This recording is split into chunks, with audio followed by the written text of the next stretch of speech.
Hi, everyone, and welcome to our second ever Lapis Live. This time around, we'll be talking about how to develop a data story idea, the real first step to crafting your own narrative. Here's our flow for today.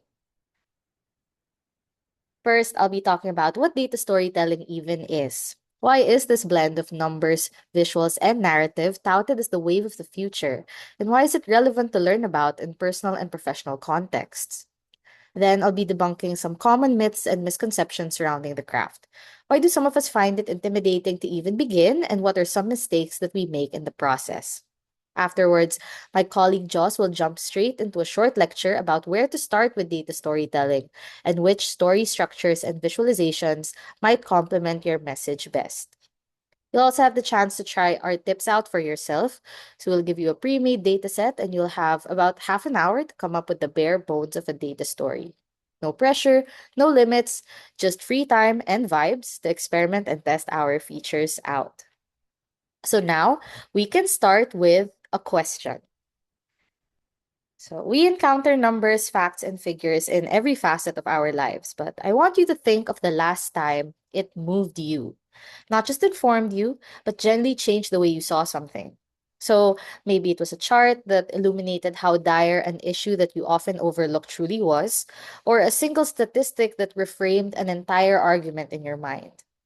So that moment is what distinguishes data storytelling from a simple illustration or visualization. And today, we hope to bring you one step closer to that and bring you up to speed with the rest of the world. Because we're living in what is often referred to as the information age. In fact, one might say there's too much information available. Reports, dashboards, spreadsheets, and even personal trackers and passion projects. And most of it just flies over our heads and is filed away for future use that never comes. The people who cut through this noise are those who know how to weave all of that into one big story.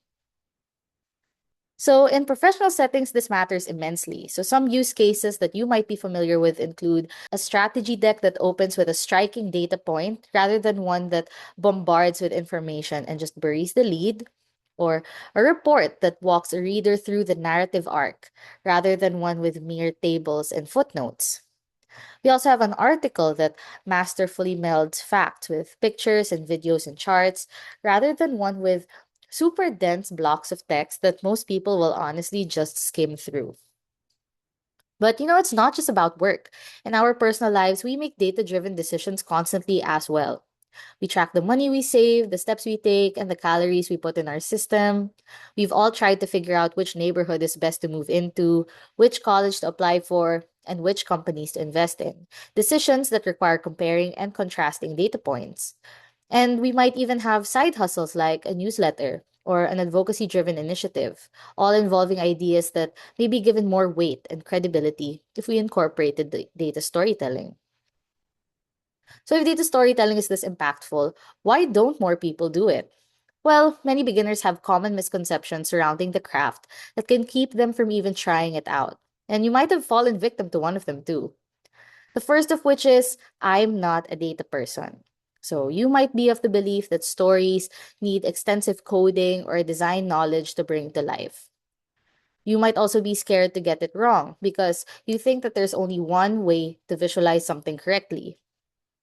And you could also be scared of having nothing to say because of our tendency to think that data stories always have to be about these intimidating and important topics. So, those who might have found the courage to start may still make certain mistakes that water down the message of their data stories, like choosing a chart first before ironing out the message. So, you might have bombarded the reader with too many charts, thinking that's a good substitute for a narrative or an explanation. Another is burying the key insight. Instead of featuring an important data point front and center, you might have laid out too many facts and figures that just pushed it further down the story. Lastly, is designing for yourself. Rather than prioritizing what might be clearer for the audience, you might have included vanity charts and graphs that were personally more impressive to look at or challenging to put together. So, in case you've committed the same, don't worry. That's what this session is for. To become truly proficient in data storytelling, we must be willing to start from the basics, from the very beginning. So I'll be turning you over to my colleague Joss, who will kickstart our short lecture on developing your data story idea. Hey everyone, I'm Jocelyn. I call it the Product and Processes team at Continentalist, and I have been with Continentalist for 9 years, and I spent my first few years working on data stories with our editorial team before I became a product designer for Lapis. And it's really nice to see all of you here today, and I'm excited to share a little about how we do data storytelling, and hopefully it can help you do yours. So I feel that everyone here can agree that data storytelling is not easy. Like many of us wonder, how do we even begin? Well, first thing first, we like to start with questions.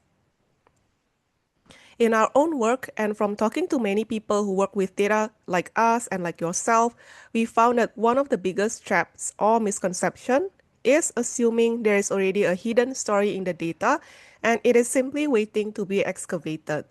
It's almost like looking at data should give us an epiphany of sorts. But we don't believe that's always the case. We believe that the story often depends on the questions that we are asking, and if we are asking the right things, even the simplest data can give us a compelling insight.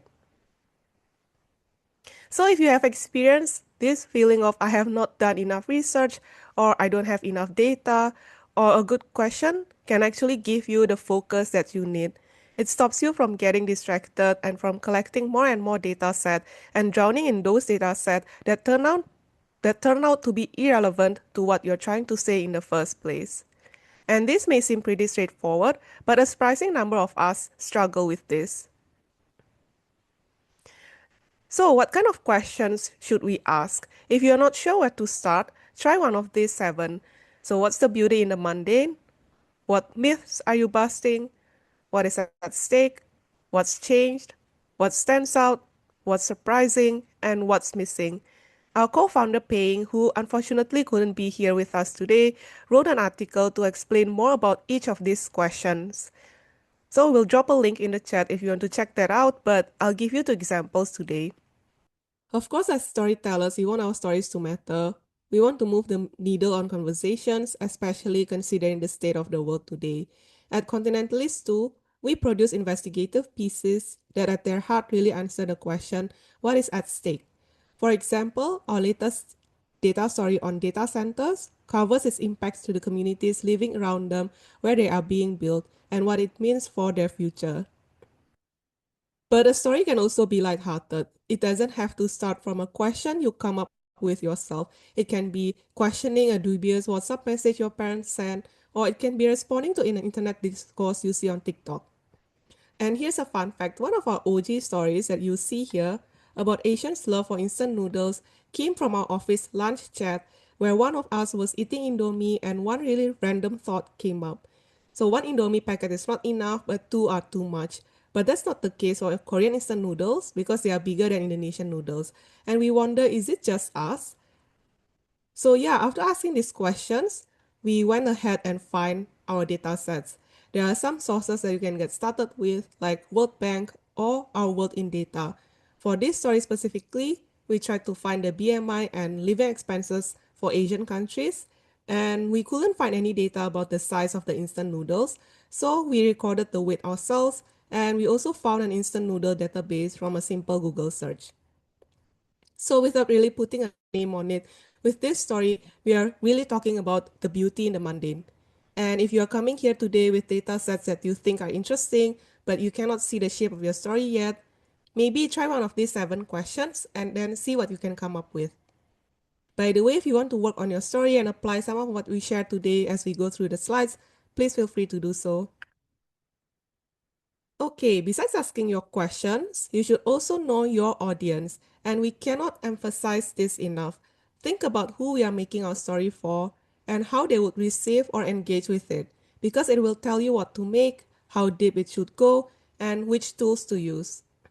For examples, are your readers data savvy? Do your readers usually prefer a long form piece or a social post? Do your readers want a quick overview or a deep dive? Do your readers have good internet connection in the first place? Regardless of who our audience is and what they prefer, we want to make sure that they can actually understand us. For this, we can use a simple framework CAT. C for clarity. If you had one sentence to describe your story, what would it be? Accessibility. Always explain your jargon. Use language your audience already speaks. Transparency. Show your methods. If you cleaned or adjusted your data, say so briefly and why. You have to earn your audience trust. So take a moment to think about who your main audience is. If you struggle to answer this today, that's the more fundamental question that you have to figure out before you even figure out how to tell your story. Next, to make a good story, you would eventually have to answer the so what question. But what is that? Here's a scenario we have all probably experienced before. We sit through a 40-slide presentation, there are charts everywhere, and we walk out thinking, what was the point again?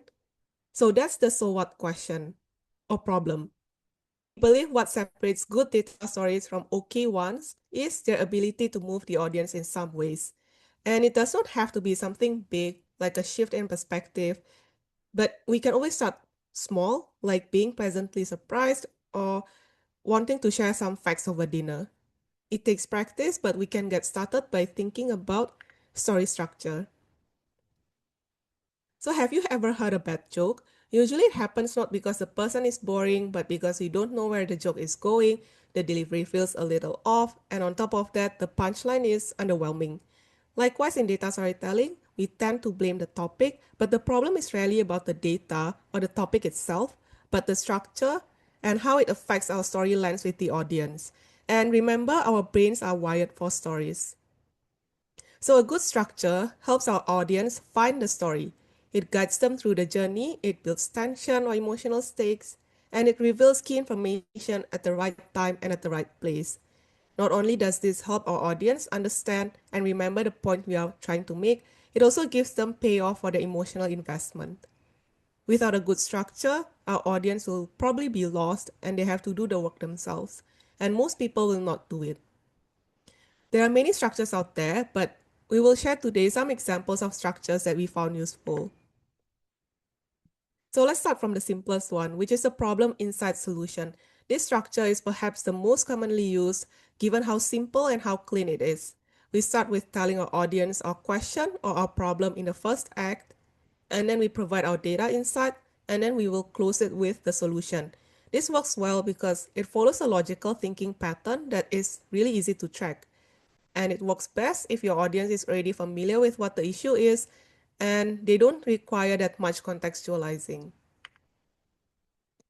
An example of a story that was published on Lapis that uses this structure is called Is Charging to 100% Ruining Your Phone Battery? You can see how straightforward and how easy to understand it is. And you don't even need fancy data visualizations for this. And so, yeah, if you read this story and if you've been wondering if you should charge your phone to 100%, now you know. I would also like to mention that this is an example of a myth busting story. And next structure is then versus now. So this is best for stories that are about what's changed or a narrative over time or it's about contrast. So we take our readers through what was before and what has changed. It can be about transformation, growth, recovery, or even decline. The emotion of the story lies in the contrast between the before and after, or even what happens in between.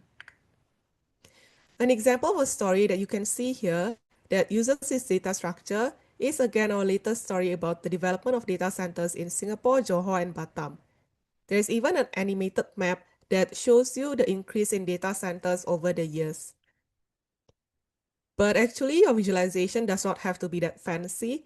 And visualizations that work for this can be simple, for example, side-by-side comparison, comparison in scale, trend lines, or even annotated timelines, or even storytelling.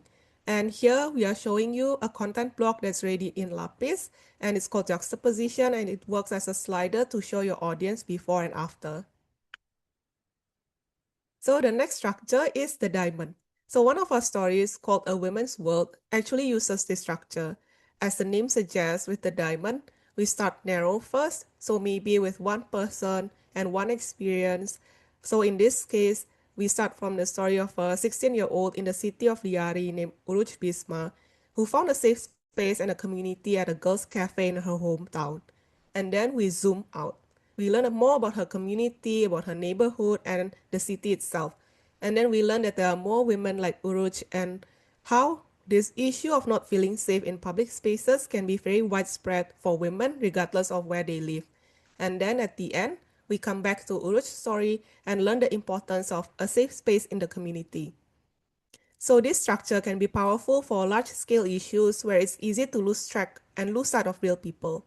So it works especially well with maps, photography, and interactive elements where you can go back and forth between zooming in and zooming out. And the next structure I'm going to share is the hourglass, but you can probably guess by the name that this is the opposite of the diamond. So unlike the diamond, we start from a broader context first. So if we are using the previous example, maybe we start globally or regionally, and then we zoom into the local or to the person, and then we go back to the broader context. And this is useful when you want to give your audience some sort of context before landing on a specific place or case. So in the previous example, we would have started with a regional phenomenon or the similarities in women's experiences across countries like India, Malaysia, Indonesia, and so on, before then going into the specific community and finally driving home the point that some of these experiences are universal. And this is also a good opportunity to use things like heat maps, clickable hotspots, or scrollytelling again. Okay, there are many structures out there, and one story can be told in multiple different ways, and actually the best way to know which one works for you is to experiment with multiple story structures. So the good news is we have templates available in Lapis to help you with exactly that. Now I will pass the time to my colleague Vanessa to show you how you can use Lapis to support your story structure. Thank you, Jocelyn. Hi everyone, my name is Vanessa, and today I'm going to show you what Lapis can do. I will do a demo of three features in Lapis to create an engaging story. The first one is what we call the scroll-driven section. It is where you have a media, where the media will be sticky, while some panels will be scrolling through the media. I think some of us will call this like a scrolly telling. And then the second one is image hotspot, where you have an image and then you can add hotspots on them. And then when user click on the hotspot, you can share more information about that particular part of the image. And the last one is the data visualization, where you can create charts or maps based on the data that you have. All right, so for the activity, now I believe we have shared our data set that we will use for the demo today. So if you haven't gotten the link, please find the link in the chat and then please jot down your questions or the key message you want to communicate to the audience. And then you can go to our demo page to find our playground so that you can try Lapis without even signing up to the platform. And feel free to ask any question. Our team is around to help. All right. Um, Before I show you the demo of what Lapis can do, firstly, I want to introduce you to our Lapis website. So this is our Lapis website. And in our website, you can see the stories that have been created by Lapis. And you can even see the stories created by Team Lapis. And you can see our features and what kind of story you can create with our platform. And then you can also go to the demo page. So the demo page is where you can, this is what you will see in our Lapis Story Builder, and you can um, actually use Lapis even without signing up to the platform itself. So for the purpose of the demo, you can just go to this page and you can follow me along. All right. So when you go to our sign up page and then you create an account, you will see a dashboard like this. So I believe we have given you the data sets. So what we have here now is about global crisis and reading data. So we have spotted a pattern between the global crisis through the decades and the changes in the reading habits of the people. And then we have award votes by year. This is the data from Goodreads. We also have the most engaged categories, which is also the same data from Goodreads. But now we are tracking the most engaged categories that get the most awards. All right, so before creating a story, of course, we think about like what kind of message you want to tell to your audience, right? Now, with the data that I have here, actually, I want to show how the global crisis might affect the reading habits of the people. So because of this chronological timeline, I actually want to use the martini glass structure in my story. So when you create a new story with Lapis, you can actually select a template from the list of templates that we have here. We have a lot of templates like the narrative arc structure, diamond structure, but in this demo, I'm going to use the martini glass structure. All right, we just refresh the page and then we will see the created story here. So Martini glass structure is great for interactive and open-ended storytelling because it starts with the broad context and then it goes through the chronological events and we will end with the exploration of data. So in my case, it is perfect for the story that I want to create because I actually have chronological events that I want to tell to my reader about how through the decade, how the reading habits change and what kind of global crisis happened. All right, so we start with the broad context. We introduce the topic and we can use an insight or we can use a data point to draw the readers in. So for me, I will just make note of myself. I will just create a skeleton of the story here that this will be my opening statement and it will be the key facts of the topic or the insights. And then we move on to the chronology, like what happened. So this is where your narrative falls into sequence, and then we will explain the topic in depth. All right, so storytelling tip. So consider using the scroll-driven section to break down your data. So this is what I will do today. I will introduce you to our scroll-driven section where we can do our storytelling. So we will just find the scroll-driven section here. We have two types, the two panel and the overlay layout. So let's try the two panel. So what I will do here is that I will show a timeline using our scroll-driven section. But in the interest of time, I will only use like 3 years. I will choose 3 years out of the 9, 10 years that we have here. I will choose 2016, 2020, and the 2022. All right, so for the media, I can add my 2016. And then by default, this is the image settings, which is the image fit is fill, but then we can always change the image settings to fit our frame better. And then I will, in the 2016, there is the US election.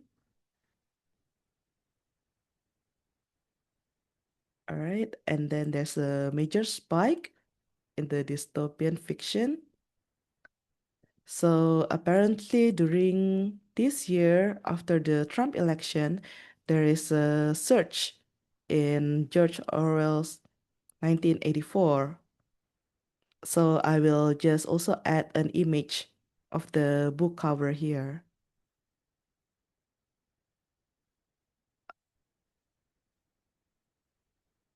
All right. Okay, the image is so big, so we can always change the size. Maybe I will make it 25% to make it smaller a little. All right. So that is 2016. And then I will do the same one with the 2020.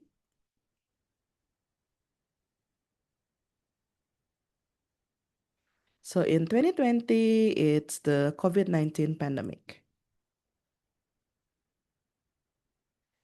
And there's a massive shift in digital reading, and the world is reading more. All right. 14% of people saying they read significantly more, and apocalyptic fiction is a huge hit. All right, and then the last one is 2022. So in 2022, there's the Russian imperial aggression against Ukraine. And there's the high demand for geopolitics, Russian history, and military strategy. All right, so apparently the result is that there's an increase in readership of books that engage with the experience of life under dictatorship. Okay, interesting. All right. Okay, so let's take a look at how the storytelling will look like. You can always go to the preview up here, and then it will show the preview of the story of like how will it look like after you publish the story. So this is our scrollytelling feature where the image will stay in place, where the panel will scroll away. And then as it moves to the next one, the image will do a transition. All right, and then this is 2022. All right. So using this feature, like it makes it very easy for the user to follow through the timeline, the chronological timeline of what is happening. So this fits very well with our Martini glass structure. So that's the first feature of Lapis that I wanted to showcase, the scroll driven. Now let's move on to the next one. So after you go through the chronological timeline of what happened, now you go through the exploration. So you let your reader to drive the narrative and discover their own insights. So you will not be spoon feeding the user with the conclusion of what your data is saying, but instead you let them to explore. You will give them the platform to explore the data and let them derive their own insights from there. So in this case, I will make use of our image hotspot.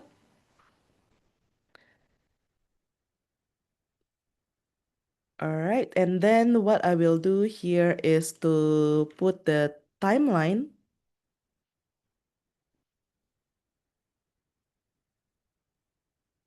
And then I will put some hotspots on this timeline so user can explore and check like what happened in each year.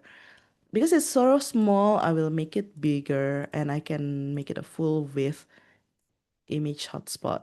So how it works is that you just click on a spot on the image. And then, for example, this is the 2015, and then I can put some data on what happened in 2015. So this is an example. So for image hotspot, you can see that the content area is a tooltip. We have many other settings, like for example, when user click on the hotspot, not only a tooltip, they can also see a dialog box or a side pane. So this is customizable. And then the content type can be an information or an audio or even like an external link. All right, and then let's say in 2020, there is the COVID pandemic.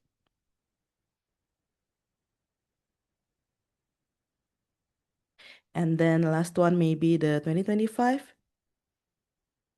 It's the Trump's second inauguration. And then there is the increase in dystopia and anti-authoritarian nonfiction. And of course, not only heading and paragraph, like you can also put more stuff here, like you can put more paragraph, or you can even put other content blocks like quotes or other things. All right. So now I want to show you how to style this image hotspot. So you can see that this is our tooltip, and you can actually put like maybe borders or background colors, just an example. And then the icon style right now is blue, but we can make it maybe red to match with our image here. And then animation, there's like a pulse animation or other animation, like for example, the glow. And we can even have like a center zoom effect of like when they click on this hotspot, it will zoom to the center. Okay, and we can click this apply styling to all icons to make sure that our previous ones will also have the same styling. All right. Just adjust the position a little. All right, so let's take a look on how it's going to be like when we publish the story.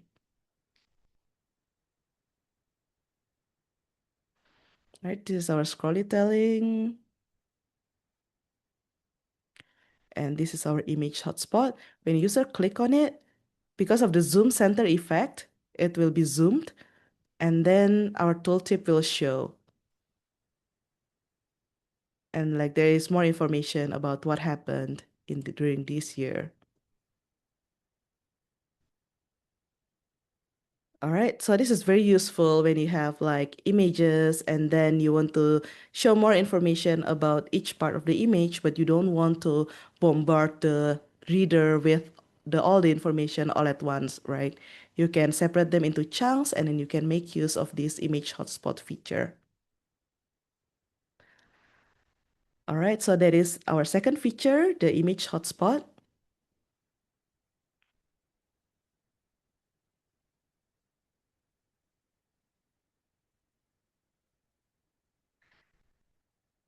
And the last feature that I want to show is our data visualization. So when creating a content block, we can create data visualization. And then what I want to show the reader is the Goodreads data. It's the award votes by year and then the most engaged categories. So for the most engaged categories, I will use a bar chart. All right. And then this is my most engaged categories. For the label, I want to show the category as the label, and then the values will come from column B. All right, so it will be showing that, but then I want to sort this from the most engaged to the least engaged.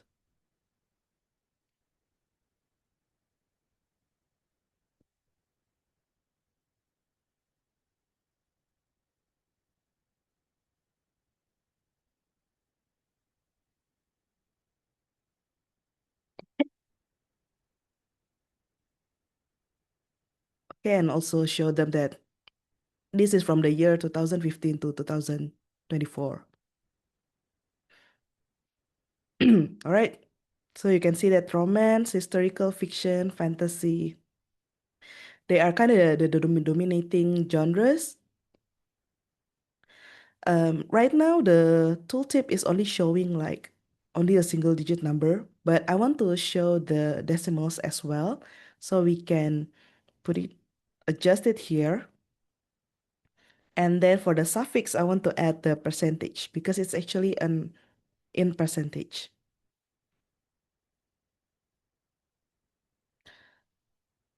All right. So this is our most engaged categories.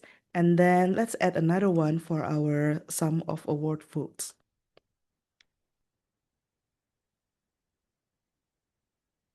For that, I'm going to use the line chart.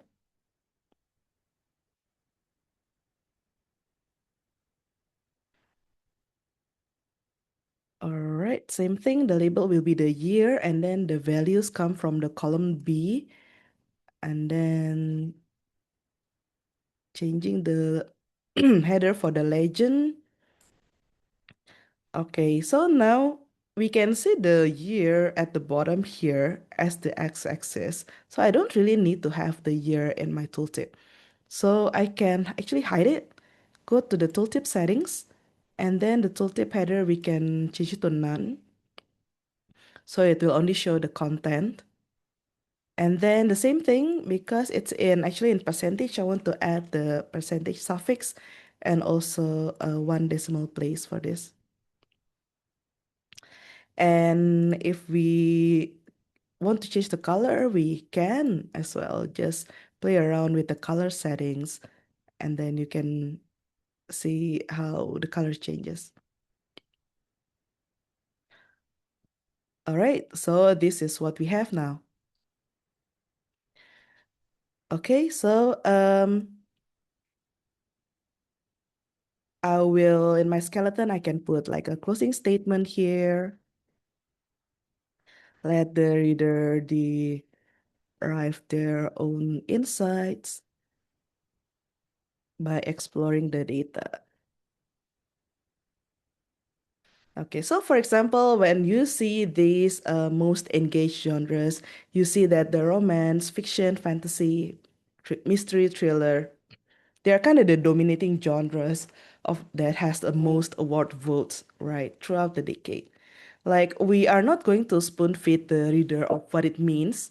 We are kind of hoping that they might come to a conclusion themselves. Like, I don't know, for example, more and more people are using books as escapism, especially with the ongoing crisis around us, for example.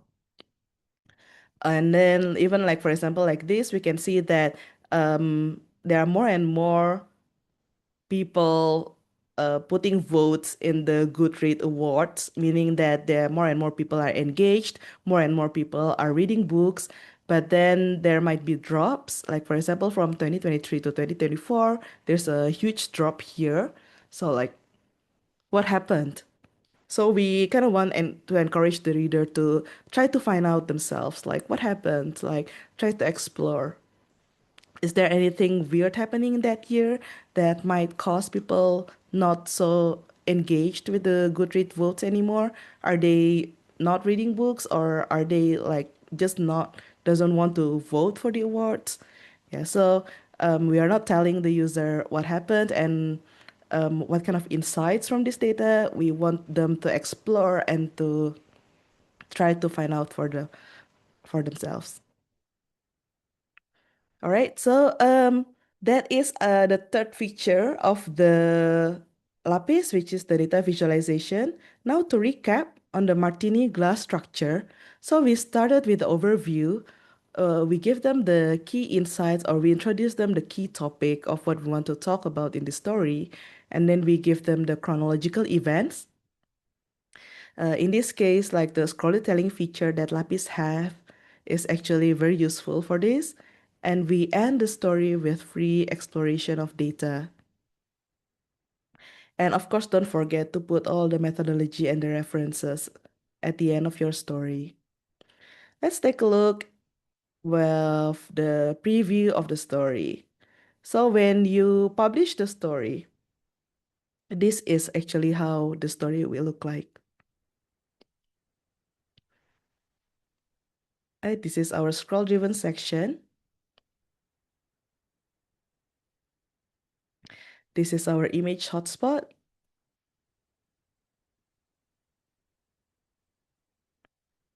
And this is our data visualization.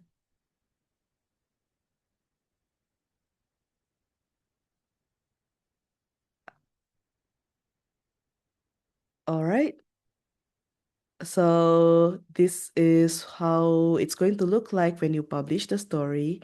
And then after you publish it, there's also like the export story settings, but it's only after you publish it, like where you can export your story to PDF, to HTML, or you even can even embed it as an iframe in your own platform.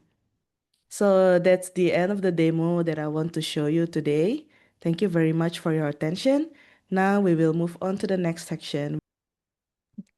Thank you so much, Vanessa, for walking us through Lapis functionality and features. Hopefully, you guys feel even more inspired to develop your own data story and play around with what's on the platform. So, as promised, here is a QR code that leads to our anonymous feedback form. Uh, We encourage you to fill it up while your thoughts are still fresh so you can scan it on the screen and access it now. As for the next slide, I'd also like to invite you guys to send us an email if you would like to explore how you and your organization can use Lapis to bring your ideas to life. You guys can also subscribe to our newsletter for any tips and updates related to Lapis and join our new Telegram community so that we can all continue creating and keeping in touch even after this session ends. And that is it for today's Lapis Live. Thank you so much, everyone, for attending. And there's definitely more community events where that came from. Follow us on our social media handles on the screen to stay updated.